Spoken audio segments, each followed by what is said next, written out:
Շատ կան ուրիշներ քաղաքներ, բայց այստեղ է տունը մեր, իմ Չինարին ինձ համար գյուղերի մայր։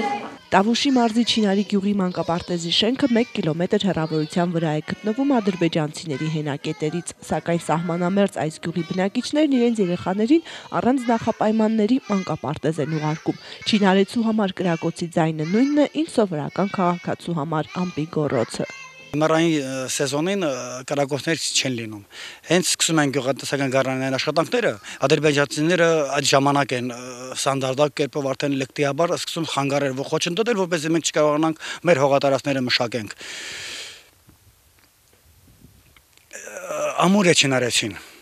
Հավատում է, հավատով լեցուն է։ Չինարին 1283 բնակիչ ունի, նրանց հիմնական զբաղմունքը խաղողագործությունն է։ Հողը ոչ բոլոր ընտանիքներն են մշակում, ավելի ճիշտ մշակում են նրանք, ում հողատարածքը գտնվում է ցածրադիր գոտում։ Սահմանին մոտ հողագտորները մշտապես անմշակ են, քանի որ ականապատված են կամ գտնվում են թշնամու դիտակետերի հարևանությամբ։ Այս պատճառով գյուղի հողատարածքների շուրջ 70%-ը չի մշակվում։ Համայնքի ղեկավարի հավաստմամբ վերջին տարիներին Չինարին իր խնդիրներով կառավարության ուշադրության կենտրոնում է։ Կատարվել են բավականին աշխատանքներ, գազաֆիկացվել է ամբողջությամբ 100%-անոց գյուղը, խմելու ջրագծեր են կառուցվել նոր 320 ծորակով, համայնքային կենտրոնը վերանորոգվել եւ այսօր էլ ակնկալվում է, որպեսզի դպրոցի շենքը վերանորոգվի։ Մանկապարտեզի շենքը մի քանի բարեգործների կողմից, հանդինես Ադրբեջան հիմնադրամի շահառուների կողմից շարունակական 4-րդ առաքելությամբ բավարարված է եւ գույքով, եւ խաղալիքներով, եւ փափուկ գույքով, եւ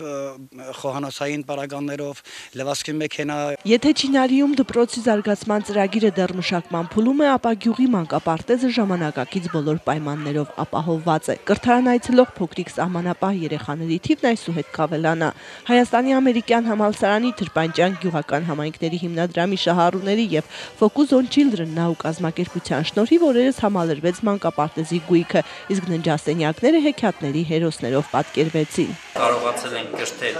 այնպիսի շահառուներ, այնպիսի գործարարներ, որոնք պատրաստական են իրանց եկամուտներից